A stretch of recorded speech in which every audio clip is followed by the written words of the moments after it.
माननीय राज्यपाल महोदय श्री सी राधाकृष्णन सर, राज्याचे मुख्यमंत्री माननीय देवेंद्रजी फडणवीस साहेब, राज्याचे उपमुख्यमंत्री माननीय एकनाथजी शिंदे साहेब, विधान परिषदेच्या उपसभापती नीलम गोरे मॅडम, तसंच कौशल्य विकास मंत्री मंगलप्रभात लोढा सर, माहिती तंत्रज्ञान आणि सांस्कृतिक कार्यमंत्री आशिष शेलार सर, तसंच आदिवासी विकास मंत्री अशोक उईके साहेब या सर्वांचं आगमन झालं आहे मंचावर.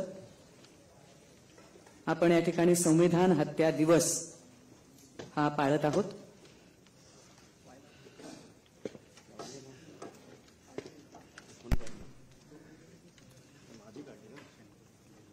And now I request all to stand to respect National Anthem and Maharashtra Rajya Geet. जनगण मन अधिनायक जय हे भारत भाग्य विधाता, पंजाब सिंध गुजरात मराठा द्राविड उत्कल बंगा, विंध्य हिमाचल यमुना गंगा उज्जल जलधि तरंगा, तव शुभ नामे जागे तव शुभ आशीष मांगे, गाहे तव जय गाथा, जन गण मंगलदायक जय हे भारत भाग्य विधाता, जय हे जय हे जय हे जय जय जय जय हे.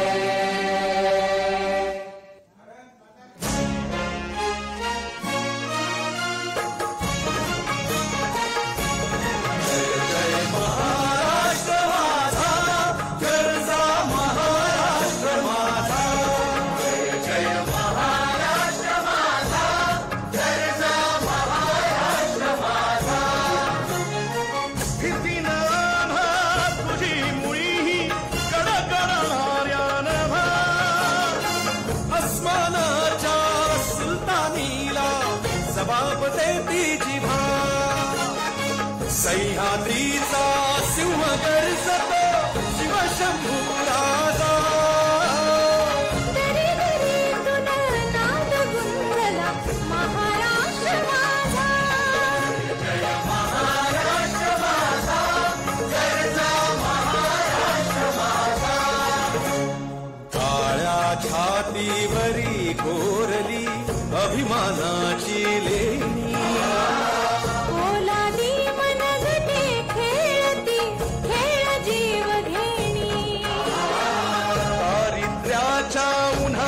शिवला निघाच्या घामाने भिजला देश गौरवासाठी झिजला, दिल्लीचेही दत्तराणी तो महाराष्ट्र माझा, जय महाराष्ट्र माझा, गरजा महाराष्ट्र माझा, जय जय महाराष्ट्र माझा.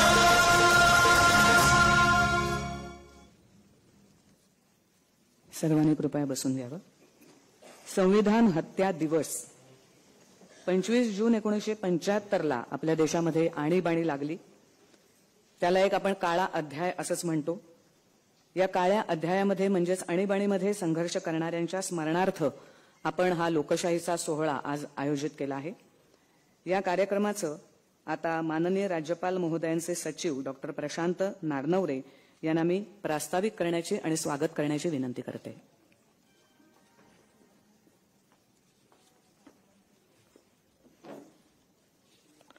महाराष्ट्र राज्याचे सन्माननीय महामहिम राज्यपाल महोदय श्री पी राधाकृष्णन, महाराष्ट्र राज्याचे सन्माननीय मुख्यमंत्री माननीय देवेंद्र फडणवीस सर, महाराष्ट्र राज्याचे माननीय उपमुख्यमंत्री श्री एकनाथ शिंदे सर, महाराष्ट्र राज्याचे सन्माननीय कौशल विकास मंत्री माननीय मंगलप्रभात लोढा साहेब, महाराष्ट्र राज्याचे सन्माननीय माहिती व तंत्रज्ञान सांस्कृतिक मंत्री श्री आशिष शेलार साहेब, महाराष्ट्र राज्याचे सन्माननीय आदिवासी विकास मंत्री श्री उईके साहेब, महाराष्ट्र राज्याच्या सन्माननीय मुख्य सचिव माननीय सौनिक मॅडम, सन्माननीय अप्पर मुख्य सचिव सीमा व्यास मॅडम, आज विशेषत्वाने उपस्थित असलेले सर्व आणीबाणीचे सत्याग्रही, विविध शाळांचे मुख्याध्यापक, बंधूंनो आणि भगिनींनो, सर्वप्रथम मी महामहिम राज्यपाल महोदय यांच्या वतीनं संविधान हत्या दिवसाच्या या प्रथमच राजभवनामध्ये आयोजित होत असलेल्या कार्यक्रमात आपण सर्वांचे स्वागत करतो. सन 1975 साली आजच्याच दिवशी आणीबाणीची घोषणा करण्यात आली होती. वास्तविक सन 1975 हे वर्ष देशाच्या प्रजासत्ताकाचे रौप्य महोत्सवी वर्ष होते, परंतु त्याच वर्षात आणीबाणीची घोषणा करण्यात यावी व लोकांच्या मूलभूत अधिकारांचा संकोच करण्यात यावा हा मोठा दुर्विलास म्हणावा लागेल. देश यद्दा प्रजासत्ताकाच्या 75व्या वर्धापन दिन साजर करीत असताना इतिहासातील आणीबाणीच्या या काळ्या अध्यायाचे स्मरण करणे हे भविष्यासाठी उपयुक्त ठरेल. भारत आणि पाकिस्तान या दोन्ही राष्ट्रांना 1947 साठी स्वातंत्र्य मिळाले. आज जागतिक पटलावर पाकिस्तान कुठेही नसला तरी त्याउलट जपानला मागे टाकून भारत जगातील चौथी मोठी आर्थिक महासत्ता म्हणून उदयास आलेली आहे. हा चमत्कार केवळ लोकशाहीचा पुरस्कार केल्यामुळे शक्य झाला आहे. आज भारताला $5 ट्रिलियन अर्थव्यवस्था बनवण्यासाठी आणि त्याही पलीकडे जाऊन विकसित राष्ट्र बनवण्यासाठी सार्वत्रिक प्रयत्न होत असताना देशातील लोकशाहीचे समर्थन, संवर्धन, बळकटीकरण आणि संगोपन करणे अत्यंत आवश्यक आहे. आज मितीला भारत हा जगातील सर्वात मोठा लोकशाही देश आहे. आपल्या देशापैकी लोकसंख्येमधील 65% अधिक टक्के लोक 35 वर्षापेक्षा कमी वयाचे आहेत. भारत हा तरुणांचा राष्ट्र आहे. लोकशाही टिकवण्यासाठी आणि वर्धिष्णू करण्यासाठी नागरिकांचा सहभाग हा अत्यंत आवश्यक आहे. लोकशाही म्हणजे केवळ 5 वर्षातून एकदा मतदानाचा हक्क बजावणे एवढाच नव्हे. लोकशाही म्हणजे आपल्या देशाशी, राज्याशी, शहराशी, गावाशी निगडीत समस्या समजून घेणे आणि त्या समस्याचे निराकरण करणे व आपलं योगदान देणे होय. या दृष्टीने विद्यापीठांमध्ये नागरी समस्यांवरील चर्चासत्रे, वादविवाद आणि कार्यशाळा आयोजित करण्यात येणार आहेत. महामहिम राज्यपाल महोदय हे राज्यातील 29 विद्यापीठांचे पदसिद्ध कुलपती आहेत. राज्यातील आज घडीला उच्च आणि व्यावसायिक शिक्षण घेत असलेले सुमारे 40 लाख विद्यार्थी आहेत. शिक्षण घेत असताना लोकशाही मूल्यांचे अध्ययन व अवलंबन करणे हे अगत्याचे ठरते. या सर्वांचा लोकशाहीतील सहभाग वाढवण्यासाठी शाळा आणि महाविद्यालयांमध्ये लोकशाही सप्ताह आयोजित केले जाणार आहेत व तसेच अभिरूप संसदेचे आयोजन सुद्धा केले जाणार आहे. विद्यार्थ्यांना राज्यघटनेने दिलेल्या कर्तव्याबाबत अवगत करत असताना नागरिक म्हणून त्यांच्या कर्तव्याची देखील जाण त्यांना आणून देण्यात येणार आहे. आज प्रथमच संविधान हत्या दिवस आयोजित करून लोकशाहीचे चिंतन करण्याची संधी उपलब्ध करून दिल्याबाबत मी भारत सरकार व महाराष्ट्र शासनाचे अभिनंदन करतो व सर्वांना पुनश्च एकदा सर्वांचे स्वागत करतो. धन्यवाद. जय संविधान, जय हिंद, जय महाराष्ट्र. धन्यवाद सर. यानंतर केंद्र सरकारच्या माहिती आणि प्रसारण विभागाने एक दृकश्राव्य फीत तयार केली आहे या विषयावर. ती आपण सर्वजण पाहूया. एव्ही. Good morning sir. Good morning, good morning. Sir, ये संविधान हत्या दिवस क्या है? सर, पर आपने तो कहा था ये कॉन्स्टिट्यूशन सुप्रीम है, तो उसकी हत्या कौन कर सकता है? लगता है सर से कोई स्पेलिंग मिस्टेक हो गई है. मिस्टेक मुझसे नहीं, 1975 में इस देश को चलाने वालों से हुई है, जिसकी सोच में डेमोक्रेसी के लिए जरा भी रिस्पेक्ट नहीं थी। बच्चों, भारत को आज विश्व में मदर ऑफ डेमोक्रेसी कहा जाता है। हजारों वर्षों से हमारी परंपरा लोक शक्ति की तरह है। और अरे हाँ विशाल, अंदर से मेरा लैपटॉप लेके आओ। तो बच्चों, 1947 में हम आजाद हुए, फिर डॉक्टर भीमराव अंबेडकर जी ने हमें हमारा संविधान दिया। पर सर, संविधान की हत्या कैसे हुई? तुम्हें बहुत जल्दी है, रुको जरा, सब्र करो। लगता है तुम लोगों को अच्छी तरह समझाने के लिए मुझे जरा पीछे जाना पड़ेगा। अरे बैठो बैठो बैठो बैठो। अरे वाह, ये लो, लैपटॉप भी आ गया। देखो बच्चों, 1971 में प्रधानमंत्री इंदिरा गांधी थी। उन्होंने चुनाव प्रचार के दरमियान अपने चुनाव क्षेत्र अपने फायदे के लिए सरकारी मशीनरी का गलत इस्तेमाल किया और वो अदालत में साबित भी हुआ। और 12 जून 1975 को इलाहाबाद हाई कोर्ट ने प्रधानमंत्री इंदिरा गांधी को दोषी करार दिया। ओह, तो उन्हें सजा मिली क्या? मिली ना। कोर्ट ने 6 साल के लिए उनके चुनाव लड़ने पर रोक लगा दी। तो फिर वो पीएम नहीं रही? अरे श्रीमती गांधी अपनी सत्ता कभी छोड़ना ही नहीं चाहती थी, तो देश भर में उनके खिलाफ आंदोलन उठे। और 50 साल पहले ठीक आज ही के दिन यानी 25 जून 1975 को दिल्ली के रामलीला मैदान में भारत रत्न जयप्रकाश नारायण ने एक ऐतिहासिक रैली की, जहां अपने राष्ट्र कवि रामधारी सिंह दिनकर की पंक्तियां खूब गूंजी। सिंहासन खाली करो, जनता आती है। फिर सर? फिर क्या? जब सत्ता के टॉप पर बैठा हुआ कोई भी अपने आप को सिस्टम से भी ऊपर समझता, संविधान का कभी सम्मान न करता हो, उसका क्या हो सकता है? उसी दिन इंदिरा गांधी ने अपनी सत्ता बचाने के लिए एक खतरनाक कदम उठाया, जिसने पवित्र संविधान के मूल्यों की हत्या कर दी। संविधान के आर्टिकल 352 का दुरुपयोग करके देश में आपातकाल लगा दिया। भाइयों और बहनों, राष्ट्रपति जी ने आपातकाल की घोषणा की है। 25 जून 1975 की रात से ही देश में लागू हो गई इमरजेंसी।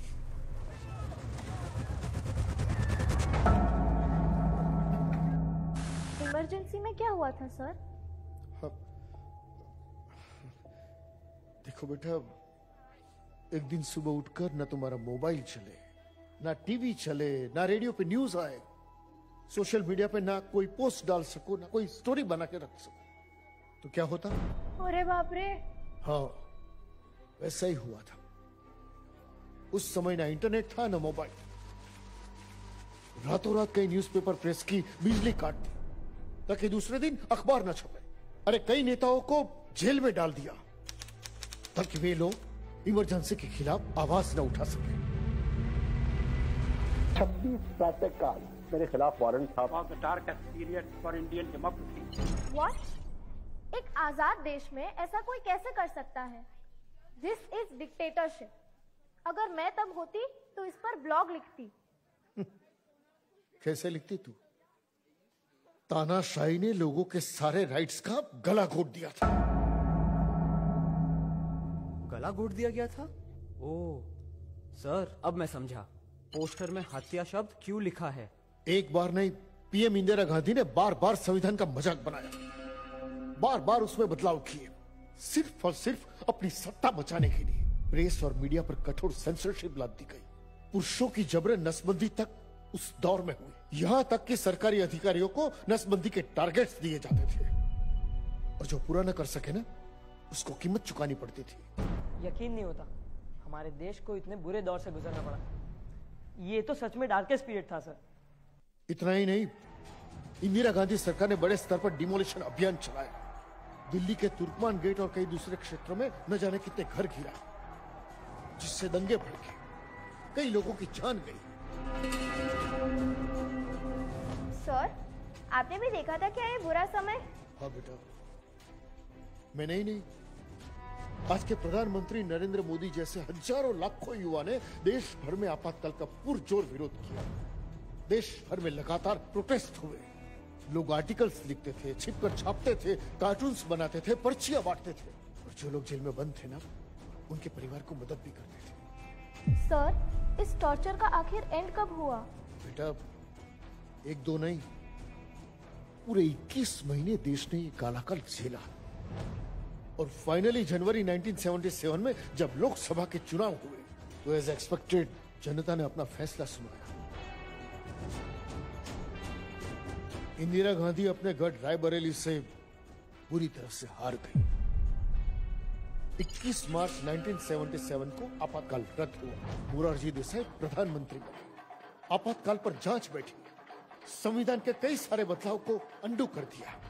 छी, धिक्कार है सर, हमारे देश में इतना कुछ हुआ और हमें पता तक नहीं है। इसलिए तो प्रधानमंत्री नरेंद्र मोदी ने 25 जून को संविधान हत्या दिवस के रूप में घोषित किया है। समझे? तो बच्चों, ये तुम्हारी जिम्मेदारी है कि संविधान के वैल्यूज बने रहे।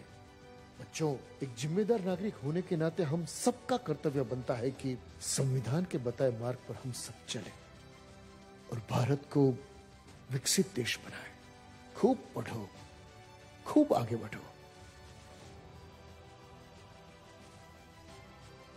हमारा संविधान हमारे वर्तमान और हमारे भविष्य का मार्गदर्शक है। आज देश में संविधान सर्वोपरि है।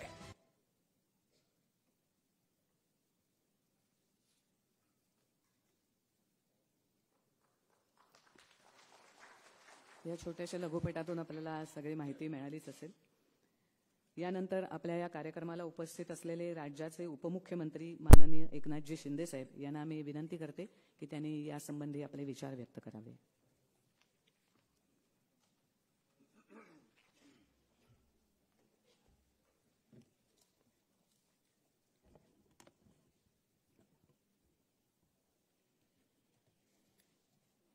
संविधान हत्या दिवस 2025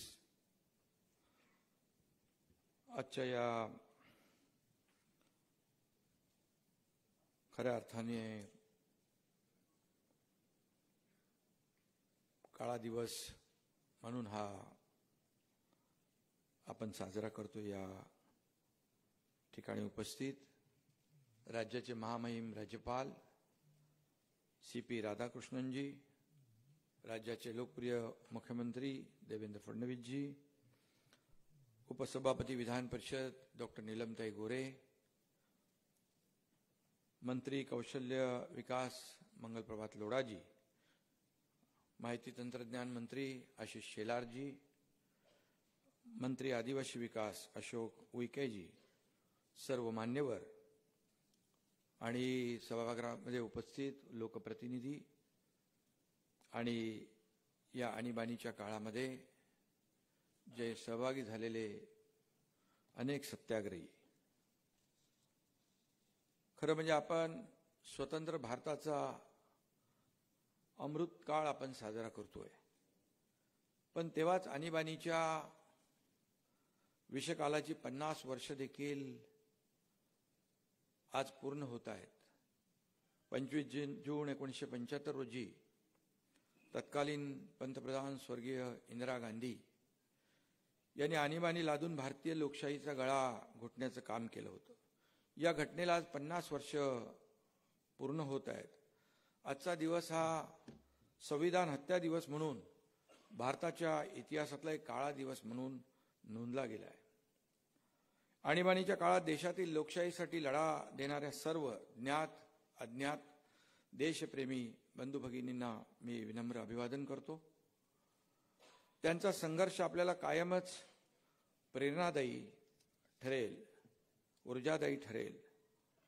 आणीबाणीच्या काळामध्ये केवळ विरोधकांचाच नाही तर भारतीय राज्यघटनेने दिलेल्या मूलभूत हक्काचा व्यक्ती स्वातंत्र्याचा गळा देखील घोटला गेला। लाखो लोकांना विनाकारण तुरुंगात डांबण्यात आलं। 150 वर्ष ब्रिटिशांशी संघर्ष करून मिळवलेल्या स्वातंत्र्यावर घाला घालण्यात आला। न्यायपालिकेची स्वायत्तताही धोक्यात आली। महामानव डॉक्टर बाबासाहेब आंबेडकरांनी देशाला संविधान दिलं। या संविधानाच्या प्रिअँबल मध्येच सुरुवातीला शब्द आहेत, we the people of India. या पीपलचीच हत्या काँग्रेस राजवटीने त्या काळात केली. ती केवळ संविधानाची हत्या नव्हती, तर लोकशाहीच्या आत्म्यावर झालेला तो हल्ला होता. हुकुमशाहीचा वरवंटा किती भयानक असू शकतो याची जाणीव पुढल्या पिढ्यांना राहावी, म्हणून हा काळा दिवस लक्षात ठेवायला हवा. मी खरं म्हणजे हिंदू हृदय सम्राट बाळासाहेबांचे विचार पुढे नेतोय. त्यामुळे शिवसेना प्रमुखांची विचारधारा पुढे नेत असताना मला अनेक जण विचारतात, बाळासाहेबांनी तर आणीबाणीला पाठिंबा दिला होता, मग तुमचं मत काय? बाळासाहेबांनी कधी आणीबाणीला स्वच्छ सरसकट पाठिंबा दिला नव्हता. त्यांनी आणीबाणीला थेट पाठिंबा दिला हे अर्धसत्य आहे. बाळासाहेब हयात असताना त्यांना हाच प्रश्न अनेकदा अनेकांनी विचारला. बीबीसीच्या मुलाखतीमध्ये देखील त्यांना हाच प्रश्न अनेकदा विचारला. बीबीसीच्या मुलाखत 2007 साली झालेले NDTVचा पत्रकार शेखर गुप्ता यांनी देखील बाळासाहेबांची मुलाखत घेतली. त्यातही बाळासाहेबांनी भूमिका स्पष्ट केली. बाळासाहेबांनी म्हटलं होतं की आणीबाणीचा निर्णय राष्ट्रहितासाठी घेतला गेला असेल तर मी त्या निर्णयाचं समर्थन करेन, मात्र स्वतःची खुर्ची टिकवण्यासाठी जर हा निर्णय घेतला गेला असेल तर या हुकुमशाहीचा मी तीव्र शब्दामध्ये निषेध करतो. आणि आणीबाणीच्या नावाखाली देशात हुकुमशाही आणण्याचे प्रयत्न खपून घेतले जाणार नाहीत असंही त्या काळात बाळासाहेबांनी स्पष्ट केलं. हे बाळासाहेबांचे शब्द आहेत आणि त्याची मुलाखत घेणारे लोक आहेत. जेव्हा इंदिराजींनी प्रसार माध्यमांची गळचेपी करण्याचा प्रयत्न केला त्याविरुद्ध आवाज उठवणारे बाळासाहेब होते. बाळासाहेबांच्या मार्मिकचाही गळा आणीबाणीनेच घोटला, मार्मिकही बंद केलं होतं. देशाचं रूपांतर छळछावणीत झालं. आणीबाणीचा विषकाल आदरणीय प्रधानमंत्री नरेंद्र मोदीजींच्या नेतृत्वाखाली आपण अमृतकाल साजरा केला. काँग्रेस राजवटीतला हा विषकाल फक्त आठवतो. मोदी सरकार हे लोकशाही मार्गाने लोकांनी निवडून दिलेलं लोकांचं सरकार आहे, कल्याणकारी राज्य आहे. मोदी सरकार सारखं क्षमाशील आणि सहनशील सरकार आजवर झालं नाही, होणारही नाही. मला आश्चर्य आणखी एका गोष्टीचं वाटतं. मोदीजींच्या वाटचालीला छुपी आणीबाणी अशी विशेषणं लावून टीका करणारे काँग्रेसवाले खऱ्याखुऱ्या आणीबाणीबद्दल मात्र तोंडावर पट्टी लावून बसतात, तोंडावर कुलूप लावून बसतात, मौन बाळगतात. ज्यांनी आणीबाणीच्या नावाखाली संविधानाचाच गळा घोटला तेच आता संविधान खतरे में आहे असा गळा काढतात. याच्यावर काय म्हणायचं? परमपूज्य बाबासाहेबांनी दिलेलं संविधान हे उठता बसता दाखवतात. संविधान बदलाचं फेक नॅरेटिव्ह पसरवतात. मतांसाठी कुठल्याही थराला जाण्याचा प्रयत्न करतात. याला संविधानाला खऱ्या अर्थाने मगाशी आपण पाहिलं की मोदीजींनी संविधान डोक्याला लावून नंतर संसदेमध्ये प्रवेश केला, परंतु यांना संविधानाला स्पर्श करण्याचाही नैतिक अधिकार नाही आहे असं माझं मत आहे. पण तरी त्यांची दुकानं चालू आहे. ही कुठली छुपी आणीबाणी? आणि म्हणून आज सोशल मीडियावर उलटसुलट टीकांचा महापूर होतोय. शिवाय शाप देखील टनावारी दिल्या जात आहेत. वृत्तपत्रातही भरपूर टीका होते, न्यूज चॅनल्सवरही बेसुमार टीका होते. पण कधी कुणावर मोदीजींच्या सरकारमध्ये बंदी घातली? कुणावर गदा आली? आता पंतप्रधानांचा काँग्रेसचे राहुल गांधी तर परदेशात जाऊन देशावरही टीका करतात, प्रधानमंत्र्यांवर देखील एकेरी बोलून टीका करतात. आपल्या ऑपरेशन सिंदूरमध्ये ज्या लष्कराने प्राणपणाने आपल्या प्राणांची बलिदान दिलं, या ठिकाणी बाजी लावली आणि पाकिस्तानला चोख धडा शिकवला, त्या लष्करावर देखील प्रश्नचिन्ह निर्माण करतात, अविश्वास निर्माण करतात. ही कुठली लोकशाही? आणि म्हणून आणि तरी सुद्धा ते उजळ मात्याने फिरतात. जर छुपी आणीबाणी असती तर आताच्या काळात खऱ्या अर्थाने असली बदनामीची कारस्थानं, तुकडे तुकडे गँग सगळं एका फटक्यातच बंद झालं असतं. परंतु हा देश संविधान मानणार आहे, लोकशाही मानणार आहे. मोदी साहेबांनी ते कायम टिकवलेलं आहे. आणि म्हणून संविधान हा देशाचा श्वास आहे, तो अखंड चालू राहील. त्याला नख लावणाऱ्यांचं काय होतं हे जनतेने 1977 साली दाखवून दिलं. लोकशाहीचं अपहरण करून आपण कायम सत्तेवर राहू या भ्रमात असलेल्या इंदिराजींना सत्तेवरून पाय उतार व्हावं लागलं. हा इतिहास आपल्या सगळ्यांना माहीत आहे. आणि लोकशाही सर्वोपरी आहे हे लोकांनीच दाखवून दिलं. आणि म्हणून काही लोकांनी ही ताकद आजही समजलेली नाही. त्यामुळे विधानसभेत जनतेने केलेला पराभव त्यांना पचवता आलेला नाही. कधी मतदान यंत्रावर, कधी मतदारांवर आक्षेप घेत असतात.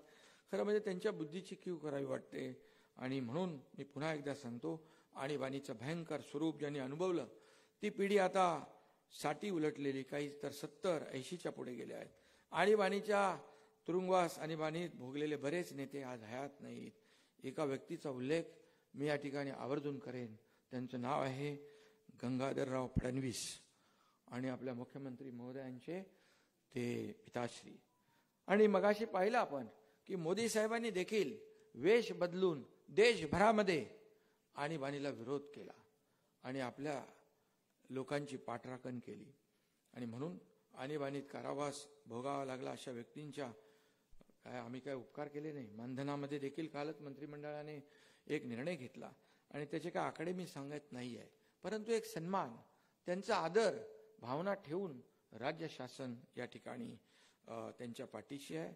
आणीबाणी विरुद्ध संघर्ष करणाऱ्यांच्या स्मृतींना आपण कायम जपूया.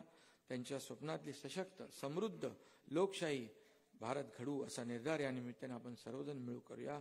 आपण आपल्या संविधानाचं रक्षण करू, लोकशाही बळकट करू, प्रत्येक नागरिकाला समानता आणि न्याय मिळवून देण्यासाठी कटिबद्ध राहू असा निर्धार करूया. जय हिंद, जय महाराष्ट्र, जय संविधान. धन्यवाद शिंदे साहेब. आणि यानंतर आपल्या राज्याचे मुख्यमंत्री माननीय देवेंद्रजी फडणवीस साहेब यांना मी विनंती करते की त्यांनी आपलं मनोगत व्यक्त करावं.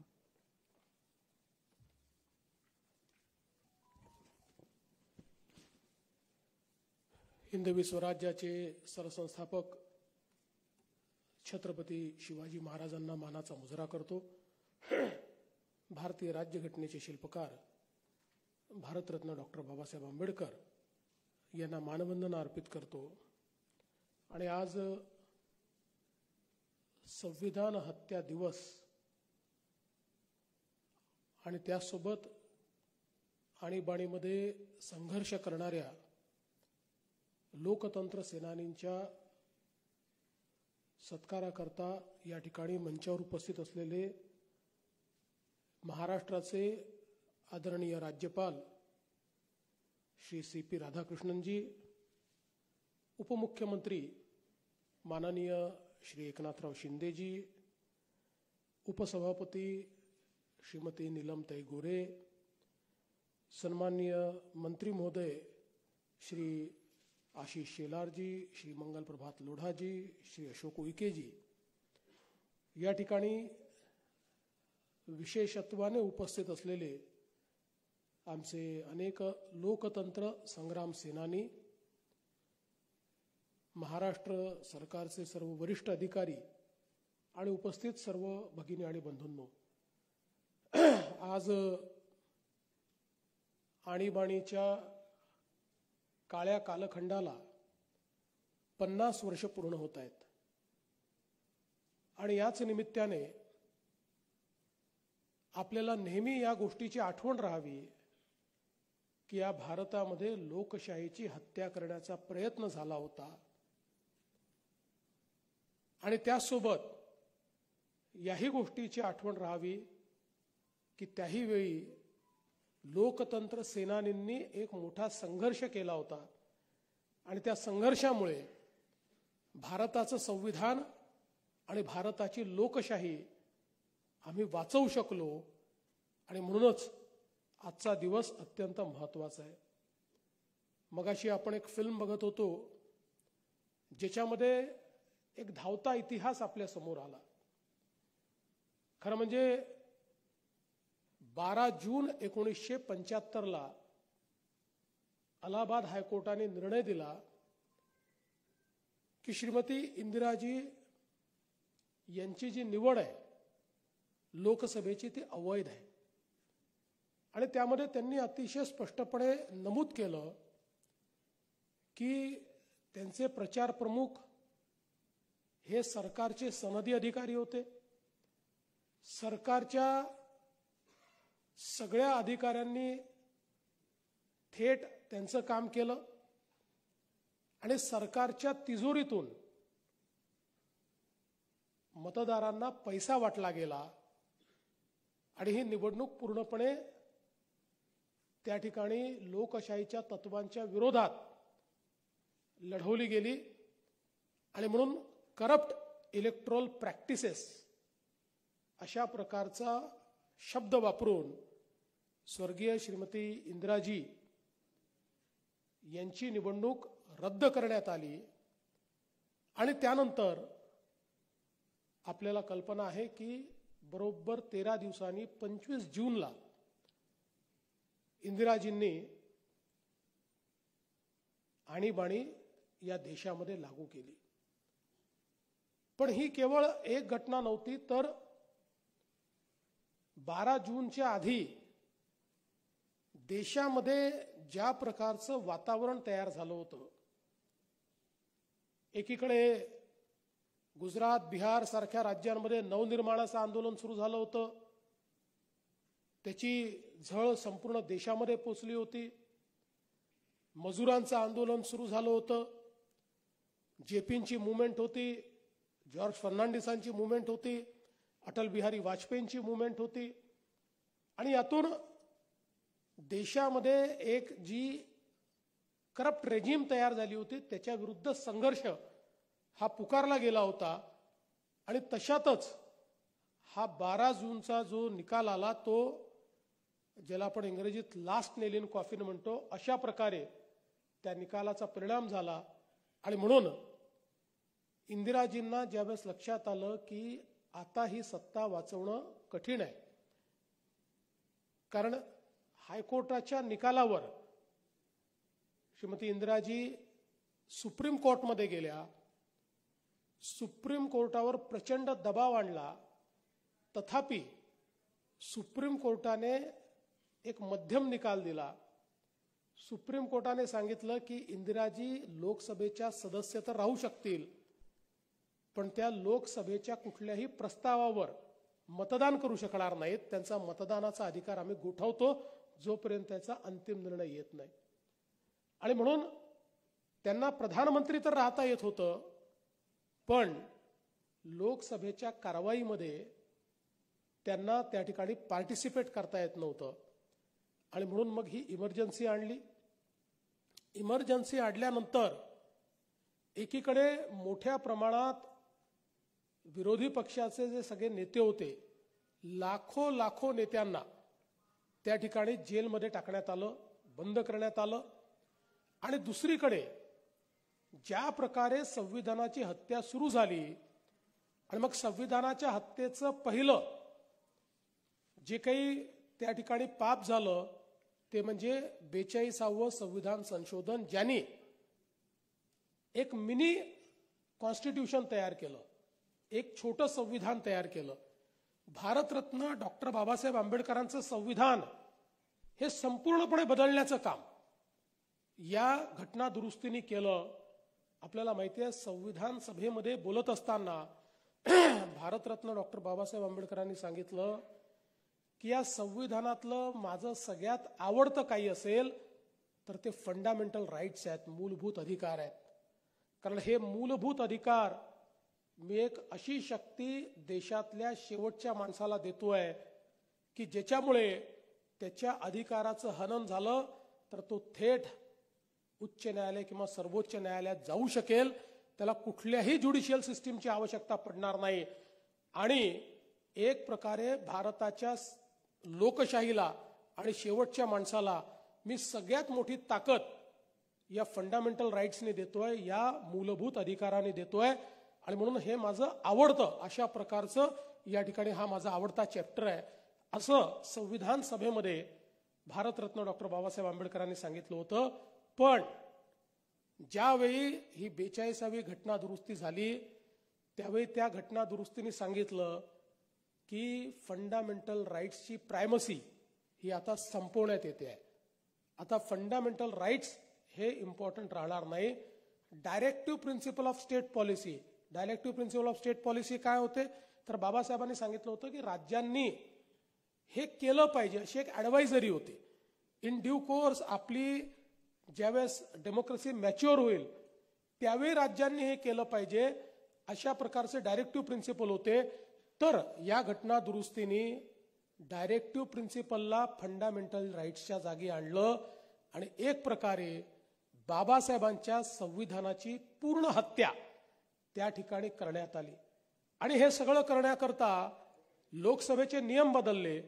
कोरमची आवश्यकता नाही, 2/3 मेजॉरिटीची आवश्यकता नाही, असे सगळे नियम बदलले आणि त्यातनं अशा प्रकारचा हा एक संविधान संशोधन केलं. आणि हे करत असताना दुसरं काम काही केलं असेल तर त्याच संविधान संशोधनाने सर्वोच्च न्यायालयाची जी सुप्रीमसी होती, न्यायालय आपण सर्वोच्च मानतो, ती सर्वोच्च न्यायालयाची सुप्रीमसी काढून टाकली आणि सांगितलं सर्वोच्च न्यायालय हे संसदेच्या अंडर येईल. संसद सर्वोच्च न्यायालयाचा कुठलाही निर्णय बदलू शकेल. अशा प्रकारे सर्वोच्च न्यायालय आणि उच्च न्यायालयाची पूर्ण अधिकार संपवून टाकले.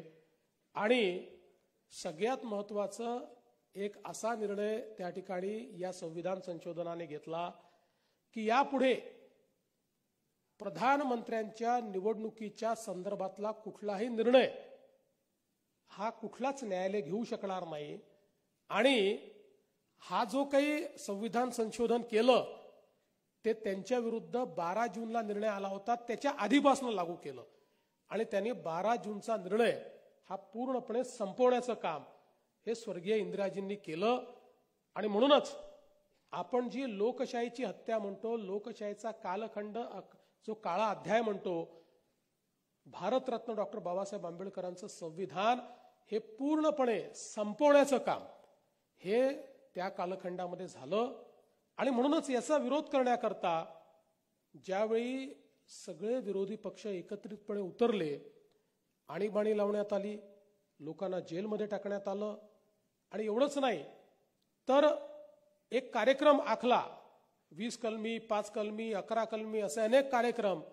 आणि हे कार्यक्रम म्हणजे या देशामध्ये ठोकशाहीची, तानाशाहीची नांदी होते. आपल्याला कल्पना आहे, स्टरलायझेशनचा प्रोग्राम आला, ज्यांची लग्न झाली नाहीत अशाही लोकांचं कुटुंब नियोजनाचं ऑपरेशन त्या ठिकाणी करून टाकलं. जागाच्या जागा बळकावण्यात आल्या, मोठ्या प्रमाणात घरांची तोडफोड करण्यात आली.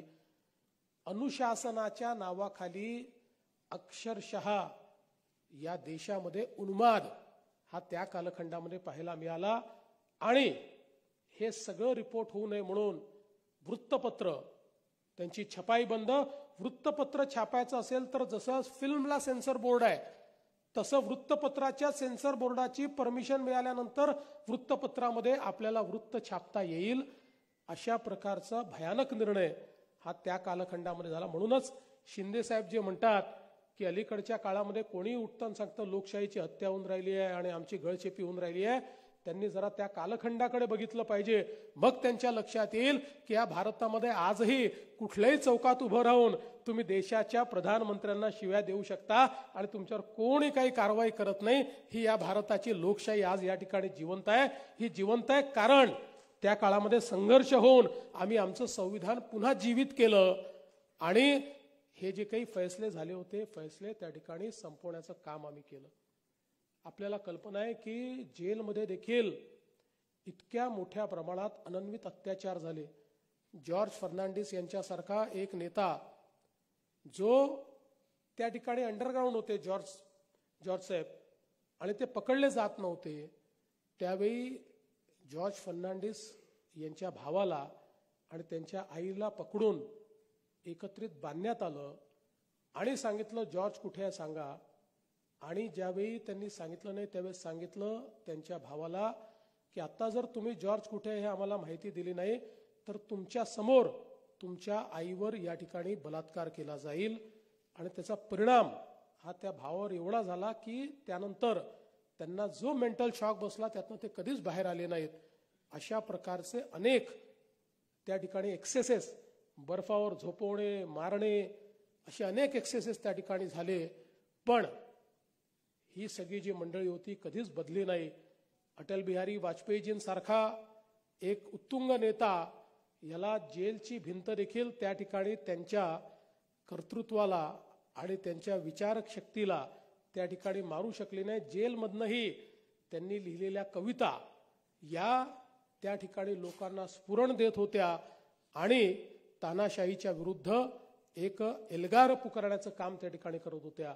अडवाणीजींसारखा नेता की ज्यांनी अनेक अत्याचार त्या ठिकाणी सहन केले आणि म्हणूनच शेवटी ही जी काही आणीबाणी आहे ही आता यापुढे आपण चालवू शकत नाही. उभा देश आता उठलेला आहे अशा प्रकारची आपल्याला माहिती आहे. सुरेश भटांची कविता होती, उभा देश झाला आता एक बंदिशाळा, इथे देवकीचा पाना दुधाने जळाला, कशे पुण्य दुर्दैवी अड पाप भाग्यशाली, अरे पुन्हा आयुष्याच्या पेटवा मशाली. तीच परिस्थिती त्या ठिकाणी तयार झाली आणि जनरेटा इतका होता की शेवटी आणीबाणी ही परत घ्यावी लागली. या आणीबाणीच्या कालखंडामध्ये इतक्या लोकांना जेलमध्ये जावं लागलं, त्यातल्या अनेक लोकांची घरदारं उद्ध्वस्त झाली. घरचा करता पुरुष हा 20-20 महिने 19 महिने 18 महिने जेलमध्ये, घरामध्ये खायला देखील नाही. ही गोष्ट वेगळी आहे की त्यावेळेस विचार परिवारातले अनेक लोक, वेगवेगळ्या संघटनांचे लोक हे त्या घरांची काळजी घ्यायचे, त्यांच्याकडे डबा पोचवायचे, पण तरी देखील अनेक घरं अनेक कुटुंब ही उद्ध्वस्त झाली. आणि म्हणूनच आपल्या सरकारने निर्णय घेतला की आपण ते दिवस तर परत करू शकत नाही, पण किमान लोकतंत्र सेनानींचा सन्मान म्हणून आजही त्यातले अनेक लोक असे आहेत की ज्यांचं वय अधिक आहे पण त्यांच्याकडे औषध पाण्याचे देखील पैसे नाहीत, कारण त्यांचं त्या काळात जे काही उद्ध्वस्त झालं ते कधीच परत आलं नाही. तर किमान आपण फुल नाही फुलाची पाकळी त्यांना काही ना काही मानधन दिलं पाहिजे. आणि म्हणून या मानधनाची सुरुवात आपण 2014 नंतर 17-18 साली आपण त्या ठिकाणी केली. मध्ये काही दिवस पुन्हा ते मधल्या सरकारने बंद केलं होतं, पण आता ते कधीच बंद होणार नाही अशा प्रकारची व्यवस्था आपण ही निश्चितपणे या ठिकाणी केलेली आहे. खरं म्हणजे मगाशी उल्लेख झाला, मला आजही आठवतं की आमच्या वडिलांना ज्यावेळेस अटक झाली, जवळपास 20 महिने जेलमध्ये होते आणि त्यावेळी आम्ही लहान होतो, त्यामुळे एवढंच कळायचं की इंदिरा गांधींनी आपल्या वडिलांना अटक केली आहे, यापेक्षा जास्त कळायचं नाही. कधीतरी महिन्यात 1.5 महिन्यातनं परमिशन मिळायची तर डबा घेऊन आम्ही जेलमध्ये जायचो, तर त्यांची भेट व्हायची. त्यांना जर कोर्टात आणलं तर मग कोर्टामध्ये आम्ही डबा घेऊन जायचो आणि त्यांच्याजवळ डबा खायचो, ती भेट व्हायची. पण मला एवढंच आठवतं की या आणीबाणींनी यापैकी कोणाचंही मनोबल खच्ची केलं नाही.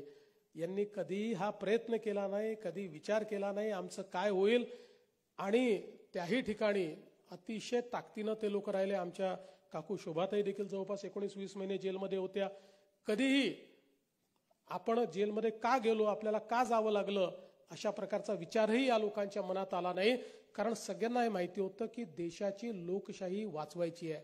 खरं म्हणजे मी असं म्हणेन, लोकशाहीमध्ये एक घटना प्रत्येक देशाच्या लोकशाहीच्या इतिहासात अशी आली आहे की ज्या घटनेमध्ये जे देश लोकशाही वाचवू शकले तिथे लोकशाही चिरकाळ टिकली, आणि त्याच क्षणी ज्या देशामध्ये लोकशाही वाचली नाही ते देश आजही तानाशाहीखाली आपल्याला पाहायला मिळतात. तीच वेळ 1975 साली भारतावर आली होती. जर आमच्या लोकतंत्र सेनानींनी ही लोकशाही वाचवली नसती तर पाकिस्तान आणि भारतामध्ये कुठलंच अंतर राहिलं नसतं. पण हा देश लोकशाही पुरस्कृत करणारा देश आहे. बाबासाहेब आंबेडकरांनी आम्हाला ज्यावेळेस संविधान दिलं आणि लोकशाही स्वीकारली त्यावेळेस त्यांनी सांगितलं की भारतीयांच्या रक्तात लोकशाही आहे, ती लोकशाही कोणी काढू शकत नाही. आणि म्हणून आम्ही तो संघर्ष उभा केला आणि त्या संघर्षामुळे आज भारतामध्ये लोकशाही जिवंत आहे. आणि आता तर ही लोकशाही इतकी प्रगल्भ आहे की कोणीही प्रयत्न केला तरीही या भारतातली लोकशाही आता कधीच संपू शकत नाही.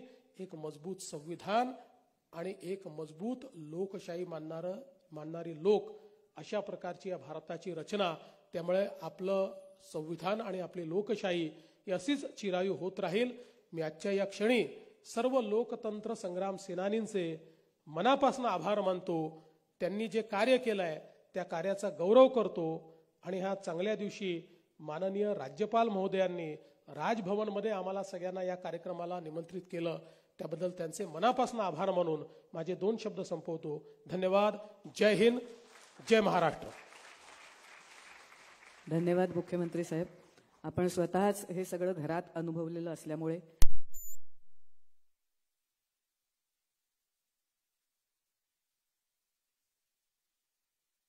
Honorable Governor of Maharashtra, Shri C.P. Radhakrishnan sir, to address the audience and share his thoughts.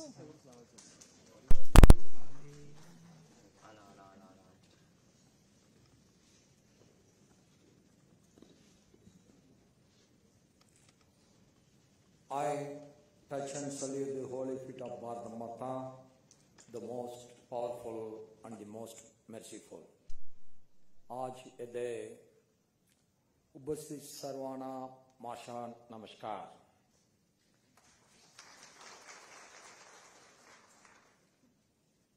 $50 ago,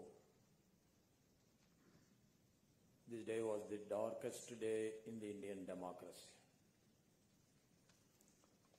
At the time I was a college student, I was doing my first year degree in the southern port city of Tuticorin. I still remember those days, how the police is controlling, how the police doing the atrocities against the public, and police is everything. So after 50 years, the dark days to be remembered for one single thing, that it should not repeat again. The democracy should be the supreme system in this country forever. On this day, the dignitaries who are sharing the dais with me, the young dynamic Chief Minister of Maharashtra, Sriman Devendra Fadnavis ji, the People's Leader and the Honorable Deputy Chief Minister of Maharashtra, Sriman Eknath Shinde ji, the ever-smiling Deputy Chairman, Maharashtra Legislative Council, Srimati Neelam Gore ji, our humble and simple Sriman Mangal Prabhat Lodha ji, Minister of Skill and Employment, Innovation and Entrepreneurship, and my good friend and hard-working Sri Ashish Salar ji, Honorable Minister for IT and Cultural Affairs, my beloved Ashok ji, Minister for Tribal Development in our government of Maharashtra, my colleague in the Parliament and in the parliamentary committees, Kriti Somaya ji, all the emergency satyagrahis, because of your fight, because of your selfless service, that today India is the greatest democracy of the world. The heads of various schools, members of women self-help groups, Bhai Begno, Sabko Mera Namaskar. I welcome all of you to this commemoration of 50 years of Samvidhan Hatya Divas, an event being observed all over the country at the instance of our visionary great leader, the leader of the international arena today, our Honorable Prime Minister Sriman Narendra Modi ji. The Union Government decision to annually observe the 25th June as the Samvidhan Hatya Divas is a tribute to all those who stood bravely against the injustice, atrocities and the suppression of the emergency that was imposed by the then Prime Minister Indira ji in 1975. Prime Minister Sri Narendra Modi rightly said that marking this day serves as the reminder of that dark period when the Constitution of India was trampled upon, the spirit of democracy was strangled. As Union Home Minister Sri Amit Shah ji has observed, this commemoration will help keep alive the eternal flame of individual freedom and inspire every citizen to safeguard democracy for future generations. I still remember all of a sudden in the night, That time there is no social media, there is no cell phones, there is no Apple phones, nothing was there. Only radio is there. Radio is not available in the hostels. But it is there in every tea shop. So, on that night, there was a big, fearful mood in the hostel among the students also, that they were telling emergency has been declared. That was the first time in the history of independent India such a harsh step has been taken by any government. And we students, I was associated with the RSS and Jansang when I was a college student. And there is no chance for gathering together. So nobody knows what to do the next step. That was the condition, and as you all know, in Tamil Nadu, RSS and Jansang was a very, very small organization. And socialist movement is also, only Congress O was there. But the Congress O leader Kamraj opposed the emergency, but that was not coming out in a big way, because everybody was afraid of reporting his statement. He has stated that we fought for the independence so that we will have the freedom to speak, freedom to think, freedom to write. That's why we fought against the British Raj, and today it is a dark day.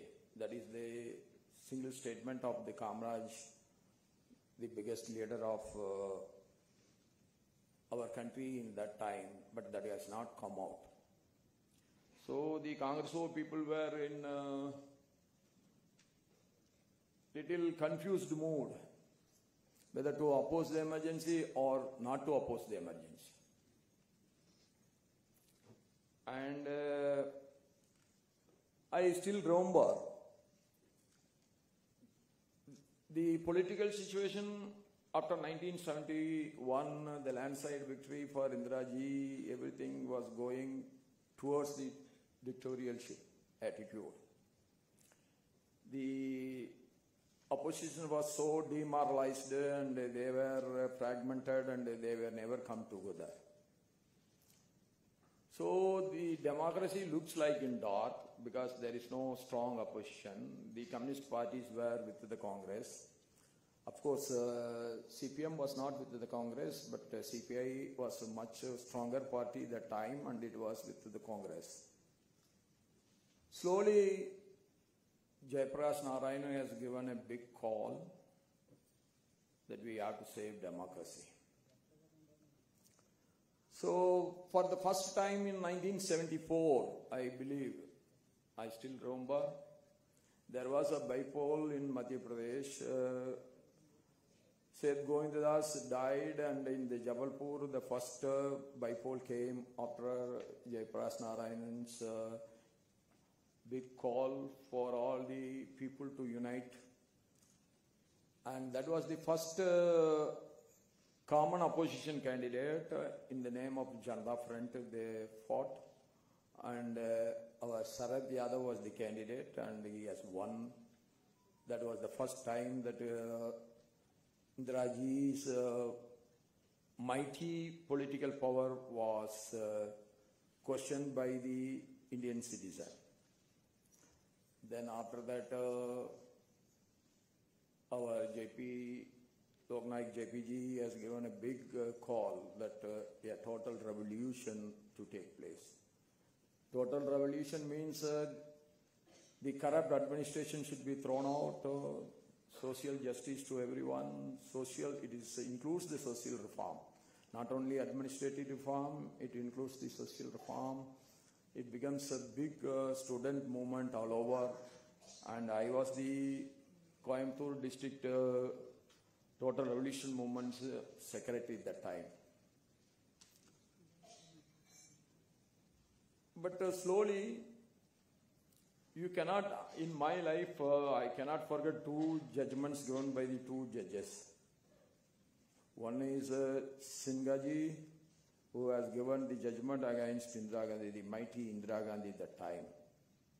Nobody can think about it, but he stood by the law. Our Chief Minister in his speech has very clearly said the unlawful activity, the corrupt activity was leading to it, that is, they spend more money than the law has permitted, one. The other one is Indiraji's personal secretary was his election agent. At that time, he was in government service. So the office of profit has been pointed out, and that is the reason why Indiraji lost the election. Then Moraji Bhai was also taking a fast until death, so that the Gujarat government was to be dissolved on corrupt practices. All these things, a mood was setting. So, as usual, Indiraji was always surrounded by a group of people. So they said the emergency can be declared, and that day emergency was declared. I still remember the two statements of the then Congress President Barua. He said, Indira ji is India and India is Indira ji. And he was talking about propertyless democracy. All these things were never worked out. But the whole world was thinking that India is a poor country, and at that time the communism policy, economic policy was almost admired by every youngster. He may belong to any party, but he got at least small influence of the communist economical policy on him. Nobody expected. So those 18 months was very hardship. At that time, there is no Xerox machine. The printing is not possible. You cannot print a pamphlet also. So we have to write everything by hand, and cyclocide was there. So we have to do that, and we start distributing it. You have to go and give it to somebody. As a student, we were doing that. And in my college, we got Rotary's student wing was known as Rotaract. I was a director of that. So we had one small meeting of Rotaract students wing. In that I spoke against the emergency. We are still slaves, I said, because more than 1,000 years we have been ruled by the aggressors and the British. So even our own people want to suppress us, and we are very silently accepting it. So I was opposing the emergency in that meeting, but that meeting was over. Like this, the meeting was over, everybody dispersed, only 2-3 Rotaractors, including our principal's son, was standing, and they were sitting on the veranda. I got down and started walking just like that. That time, I don't know how, but that college was run by the state Indira Congress, state president of the Indira Congress, the APC Veerabahuji was running that college. I was slowly walking. It was about 6:45 or 7 o'clock, so some darkness had come. All of a sudden, seven police vans coming inside. It was still, I remember, sir, it was all coming in very fast. There is no tar road, it was only mud road, so a lot of dust was coming up. I was slowly walking with my friend. Then we went to the tea shop to take the tea, and we were coming back. But luckily I escaped only because of our principal's son. He said, nothing there, we got some wrong information. He was the principal's son So his words have been taken as it is. That was the reason why I escaped, and then I have completed my degree there. Then Patwari came. Then Patwari was appointed by Moraji Bhai Desai as the governor of Tamil Nadu. He came to our college, but we gave a lot of memorandum to him that the atrocities of the then correspondent of the college, all those things, I still remember. But why I am telling all these things, you cannot take a pamphlet with you and you cannot distribute it. Only two newspapers in the weekly, and one is weekly, Tuklak, and the other one is Indian Express Group. These are the two groups opposed to the emergency. Other than that, there is no single newspaper opposed to the emergency. Pre-censorship was there, everybody was keeping mum.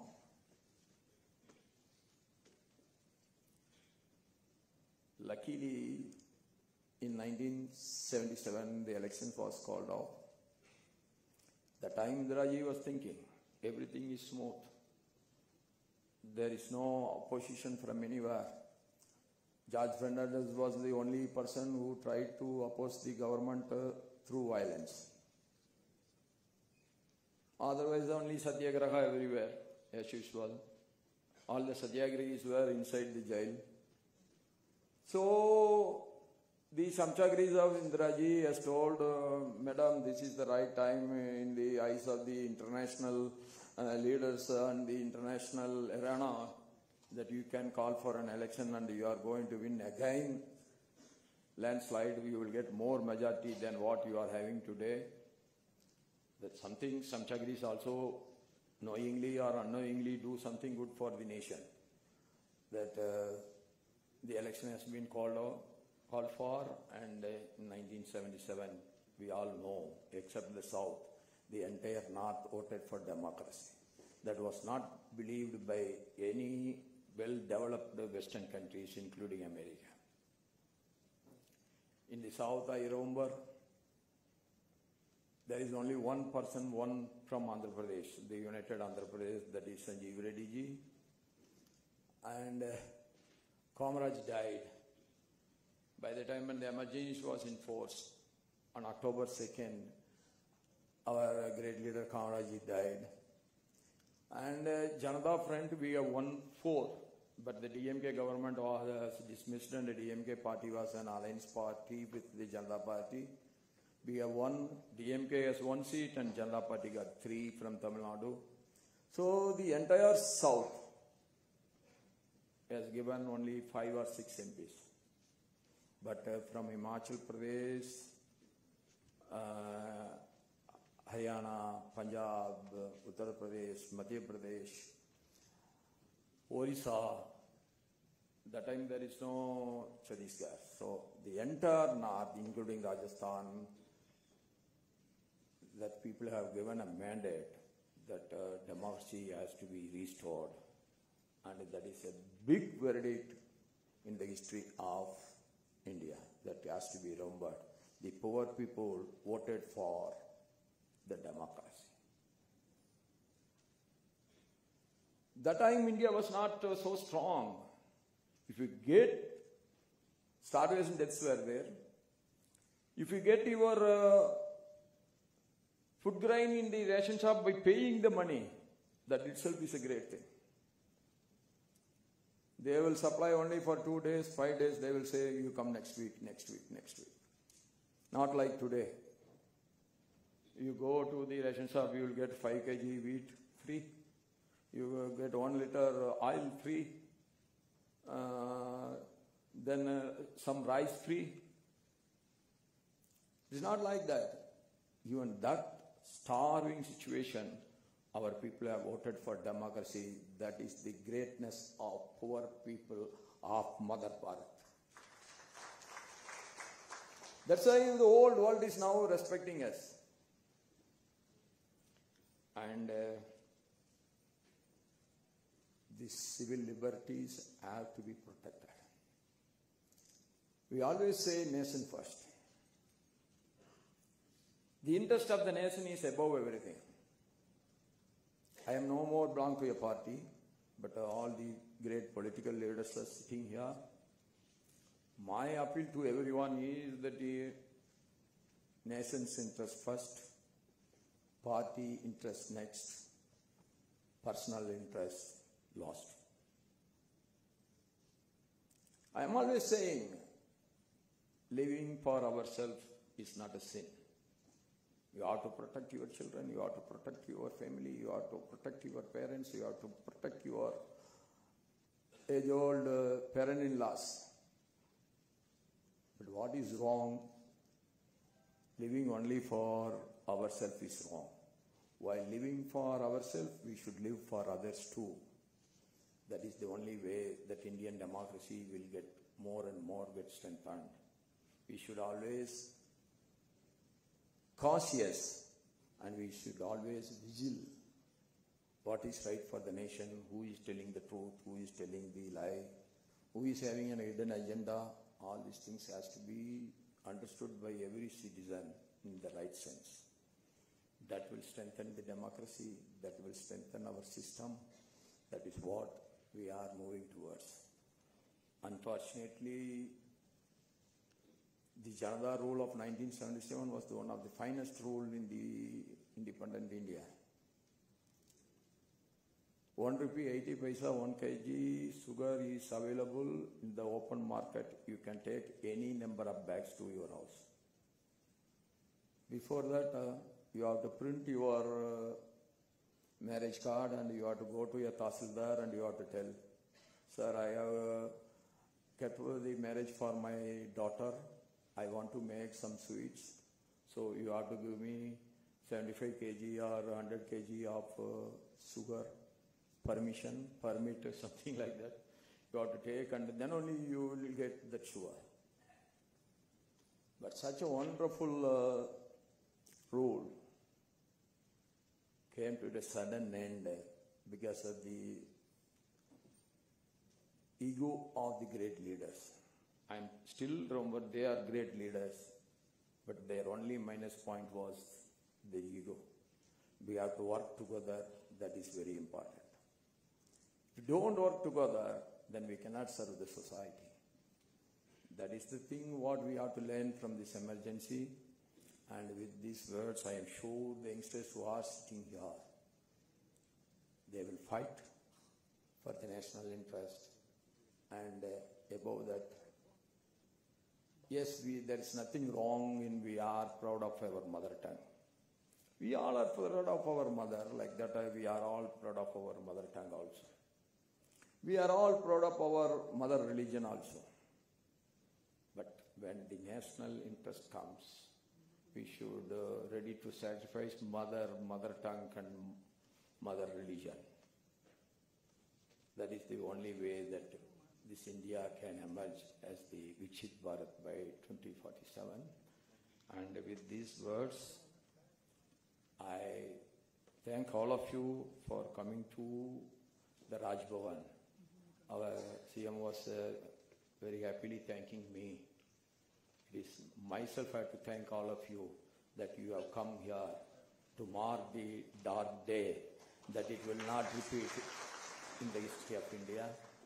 And I am sure that Indian democracy will lead the democracy norms into the world. And with these words, I conclude my speech. Khub khub dhanavad. Jai Bharat, Jai Maharashtra. Thank you, everyone.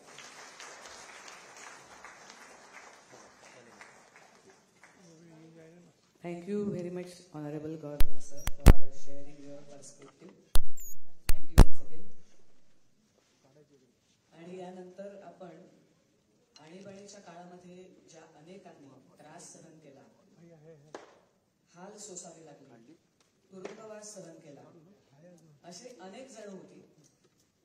त्यांनी लोकशाहीच्या रक्षणासाठी लढा दिला, पण त्यांना अनेक हाल अपेक्षा सहन कराव्या लागल्या.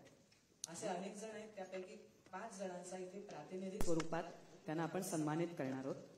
तर त्यामध्ये सर्वात प्रथम मुंबई शहर आणि मुंबई उपनगर जिल्ह्यातले हे 5 जण आहेत. मुंबई शहर जिल्ह्यामधले सर्वात प्रथम मी आमंत्रित करेन श्रीपाद गंगाधर मुसळे यांना. जोरदार टाळ्या वाजवून आपण त्यांना सन्मानित करावं. त्यांनी 1 जुलै 1975 ते 27 नोव्हेंबर 1975 असा 5 महिन्यांचा कालावधी ऑर्थर रोडच्या कारागृहामध्ये घालवला होता, व्यतीत केला होता. श्रीपाद मुसळे.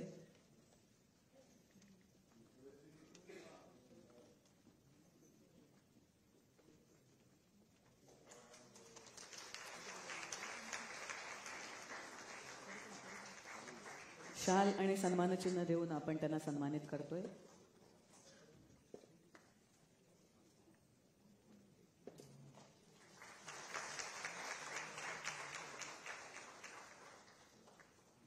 यानंतर मुंबई शहर जिल्ह्यातलेच अनिल रामनाथ लोटलीकर.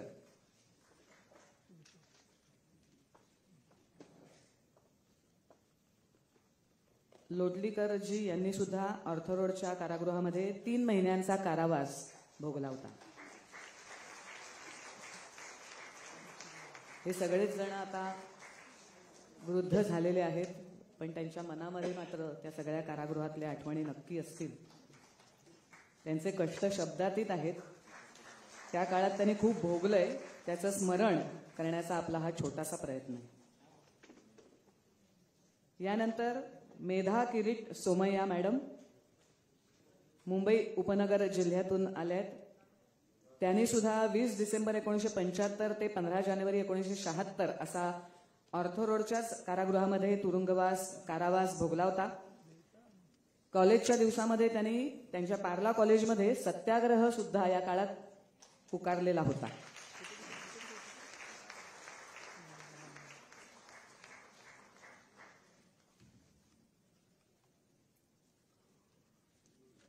यानंतर उदय माधवराव धर्माधिकारीजी मुंबई उपनगर जिल्ह्यामधूनच आले आहेत.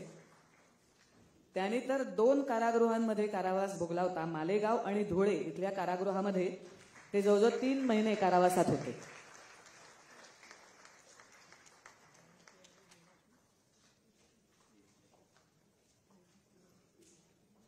आणि त्यानंतर मुंबई उपनगर जिल्ह्यातूनच आलेले श्री राजेंद्र दत्तात्रय यादवजी यांनी सुद्धा 2 कारागृहांमध्ये कारावास भोगला होता. ठाणे 3 कारागृहात, ऑर्थर रोड, ठाणे आणि धुळे अशा 3 कारागृहामध्ये त्यांनी कारावास भोगला होता, एकूण 1.5 महिना.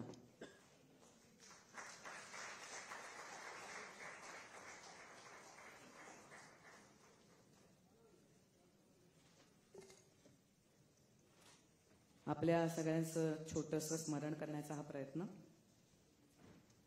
यानंतर आपण कार्यक्रमाच्या शेवटाकडे वळतोय. मुंबई शहर जिल्ह्याच्या जिल्हाधिकारी आंचल गोयल मॅडम यांना आता मी विनंती करते की त्यांनी आभार प्रदर्शन करावं.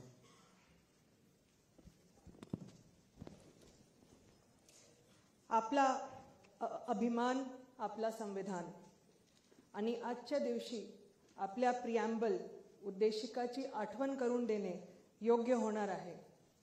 भारताला सार्वभौम, समाजवादी, धर्मनिरपेक्ष आणि लोकशाही प्रजासत्ताक देश म्हणून बळकटीकरण करणे आणि तेथील नागरिकांना न्याय, समानता, स्वातंत्र्य आणि बंधुत्वाला कायम ठेवणे एक नागरिक म्हणून आपण सर्वांची जबाबदारी आहे.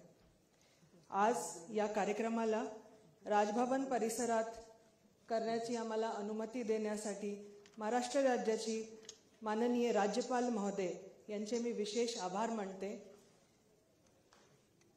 महाराष्ट्र राज्याचे माननीय मुख्यमंत्री महोदय यांनी आणीबाणीच्या काळात झालेले संघर्षाची आपल्याला आठवण करून दिली, यांच्यासुद्धा मी मनापासून आभार मानते. माननीय उपमुख्यमंत्री महोदय आणि मुंबई शहर जिल्ह्याचे आदरणीय पालकमंत्री महोदय यांनी पण आपल्याला मार्गदर्शन केलं, त्यांच्यासाठी सुद्धा मी आभार मानते. आदरणीय नीलमताई गोरे, आपल्या deputy chairman Maharashtra legislative council, माननीय मंत्री महोदय श्री लोढा साहेब, माननीय मंत्री महोदय श्री शेलारजी, माननीय मंत्री महोदय श्री उईकेजी, आपल्या राज्याचे माननीय मुख्य सचिव सोनिक मॅम आणि या कार्यक्रमाला विशेष निमंत्रित आणीबाणीच्या काळात लोकतंत्रचे सन्माननीय सेनानी ज्यांची उपस्थितीमुळे आपल्याला आज एक ऊर्जा मिळालेली आहे लोकशाहीला बळकटीकरण करण्यासाठी मी आपण सर्वांच्या मनापासून आभार मानते. धन्यवाद. जय हिंद, जय महाराष्ट्र. यानंतर आपल्या सर्वांना विनंती आहे की राष्ट्रगीतासाठी उभं राहा. तर मात्र माननीय राज्यपाल महोदय फाउंटन पॉइंट इथे जाणार आहेत यात्रेला हिरवा झेंडा दाखवण्यासाठी. त्यांच्या आणि इतर मान्यवरांच्या इथून गमन झाल्यानंतरच आपण सर्वांनी त्यांच्या पाठी जावं ही विनंती. राष्ट्रगीत.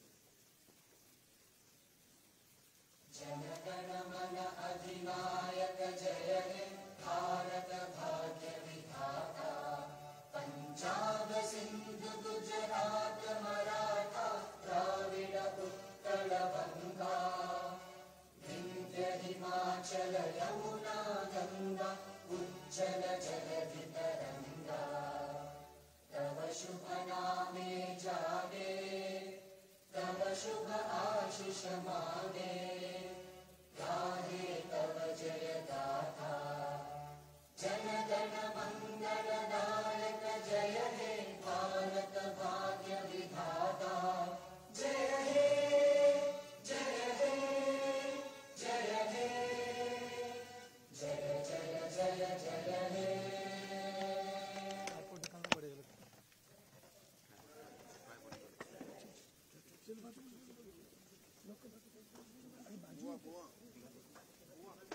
आपण सर्वांनी या दिवसाच्या निमित्ताने लोकशाहीच्या रक्षणार्थ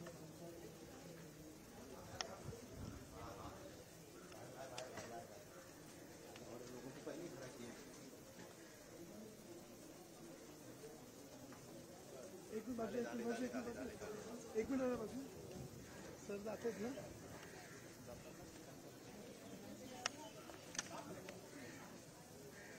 वर्षा वायर वर्षा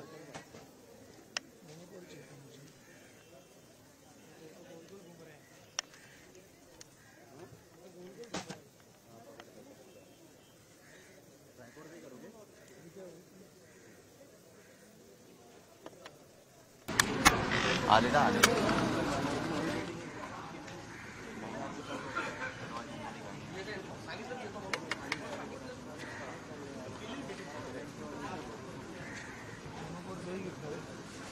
निकालना है तो अभी भी निकाल लो. नहीं तेरे को वजन गिरेगा भाई. किसकी बाइक लेना है तो बाइक में झंडा निकलेंगे. हाँ इधर मैंने फॉलो करो तो फॉलो करते हुए फाउंटेन पे दिखाएंगे ना झंडा. फाउंटेन दूर है फाउंटेन पे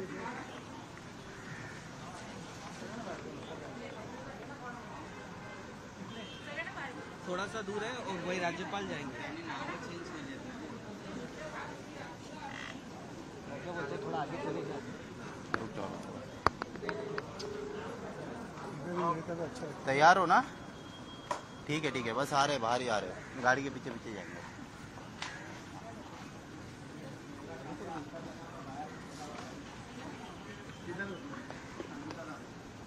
चलो फुर्सत में बाइट निपटाते हैं. नहीं वो आएंगे बाइक में नहीं. देवेंद्र हल्का होने गया था.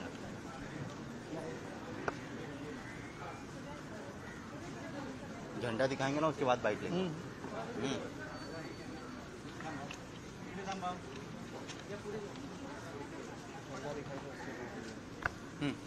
पीछे पीछे पीछे या फाटिया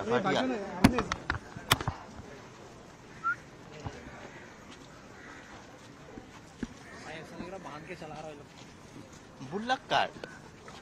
you know what it bullock cart. पीछे रहना मेरे पग मुंह करके रहना. फ्रेम कौन से शाबाश. वायर निकाल देना.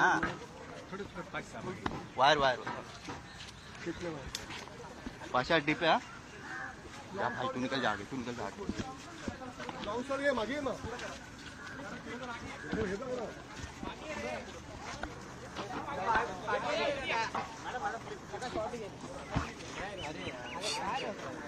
पाशा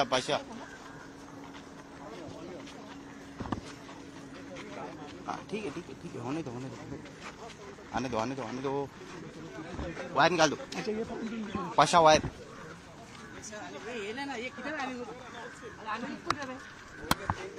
अरे यार आगे ना ये बाहर आना भाई वायर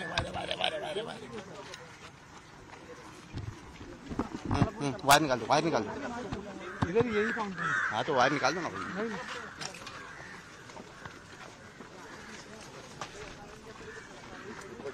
ठीक है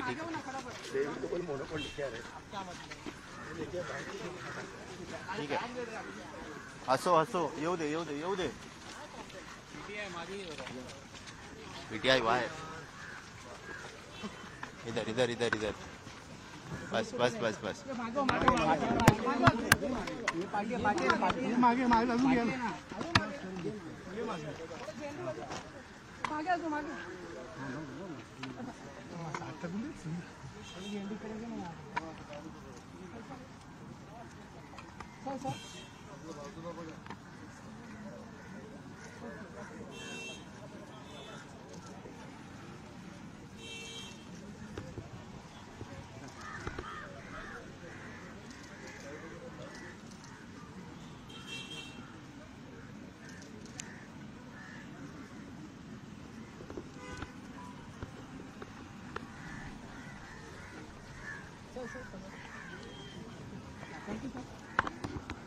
ओके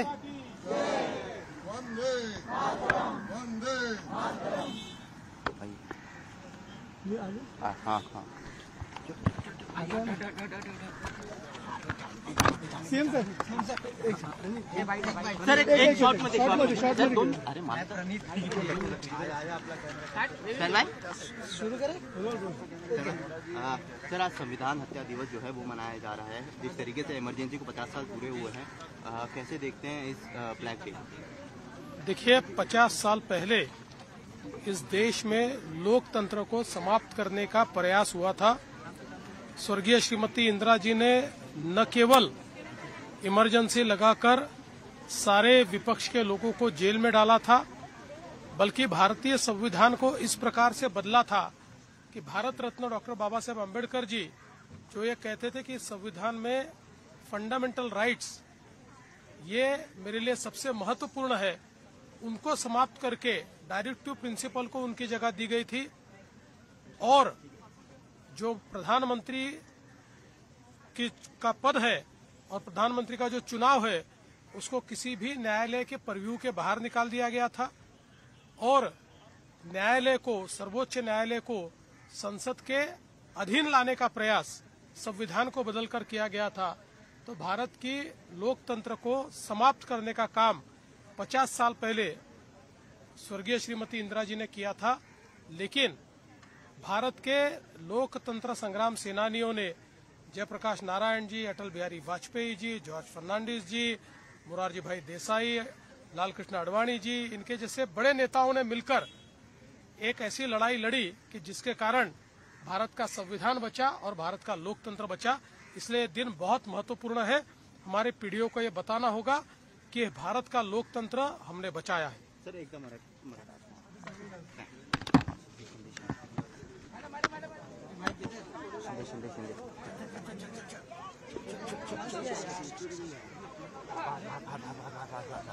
शिंदे की गाड़ी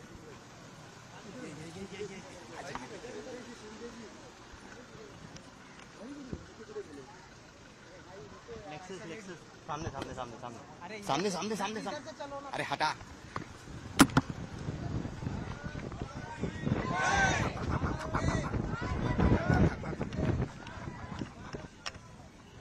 भाई किधर है गाड़ी के इधर रुकते पाशा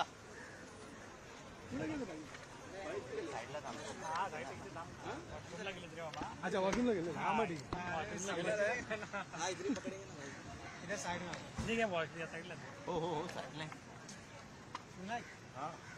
ए भाई ये गलत है। हाँ तुम लोग जा रहे थे, अरे उनके चक्कर में ये झूठे जाना प्रायोरिटीज भाई गवर्नर का लेने का।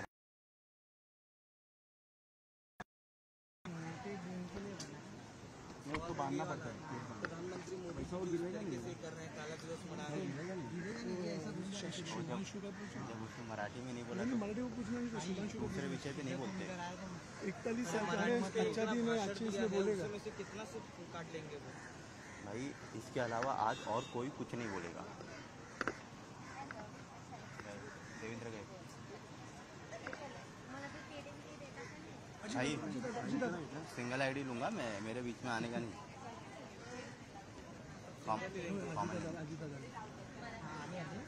कॉमन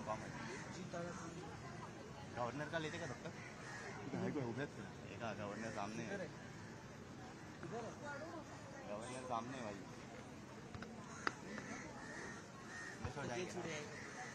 ये जरूरी है। मैं गवर्नर करके आता हूँ, तुम लोग ये निपटाओ। आ गया आले का पाशा को भी जोर से आइए। अरे क्या बोल रहे हो?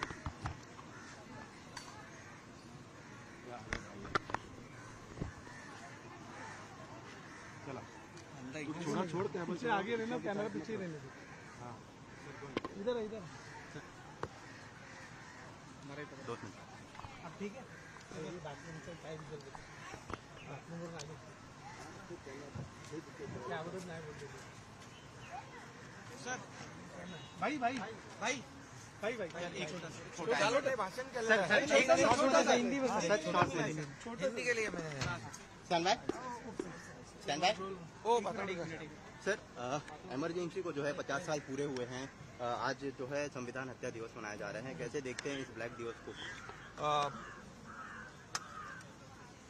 25 जून 1975 में ये आनीबानी लगाई थी और आज उसको 50 साल हो रहे और ये संविधान की हत्या दिन मनाया जा रहा है। ये हमारे देश में एक ब्लैक डे के अनुरूप जो है एक काला दिन हम कहते हैं, ऐसा ये दिन आज मना रहे। संविधान की हत्या उस दिन हुई थी और लोकशाही की हत्या हुई थी और वहाँ पर जब भी इमरजेंसी लागू कर दी तो पूरी तरह सत्ता बचाने के लिए लोकशाही लोकतंत्र को खत्म करना ये लोगों ने अस्वीकार कर दिया और लोग रास्ते पे उतर गए और इमरजेंसी के खिलाफ रास्ते पे लड़े भी और सभी लोगों को जेल में डालने का काम उस वक्त किया गया। और उसी के अवसर पर आज जो आनीबानी के खिलाफ रास्ते पे उतरकर जिन्होंने जंग छेड़ा उनका सम्मान दिवस था।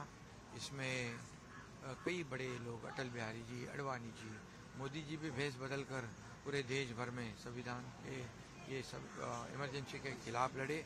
मैंने अभी भी आदरणीय हमारे लोकप्रिय मुख्यमंत्री देवेंद्र जी के पिताश्री गंगाधर राव फडणवीस ये भी उसमें थे, कई लोग थे।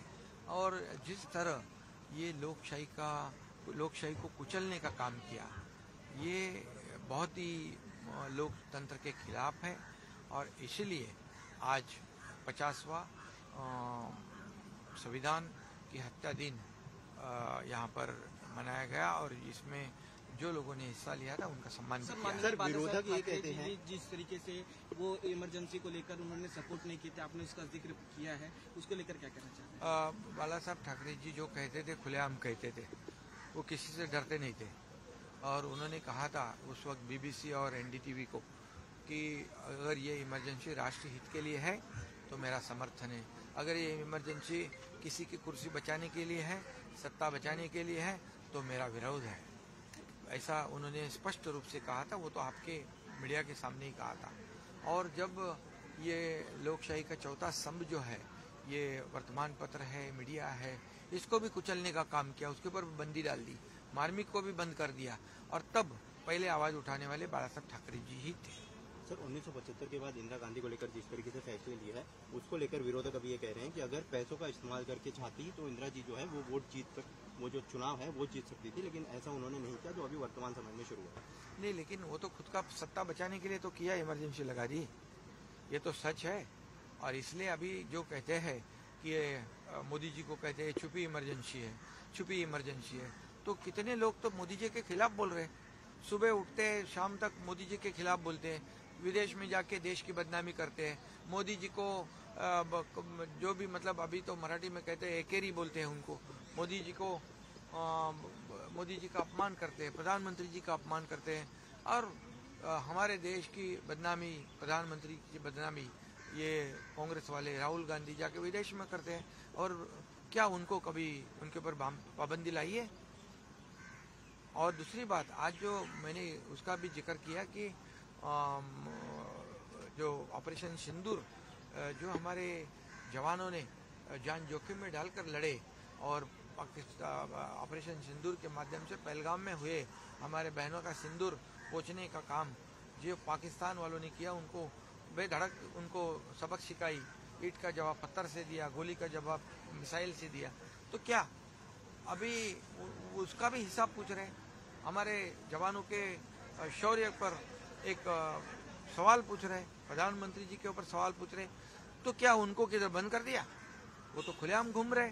तो ये छुपी अनिबानी, छुपी इमरजेंसी बोलने वाले जब डायरेक्ट 1975 में खुलकर इमरजेंसी लागू की थी, उसके लिए बोलते ही नहीं, उसके लिए अपना मुंह बंद कर दिया उन्होंने। ये लोकशाही का खून, ये लोकशाही का गला घोटने का काम ये विपक्ष वाले कर रहे हैं, ऐसा मैं कहता हूँ। सर, लाउड स्पीकर को लेकर जो है आज फोटो पुढे पुढे पुढे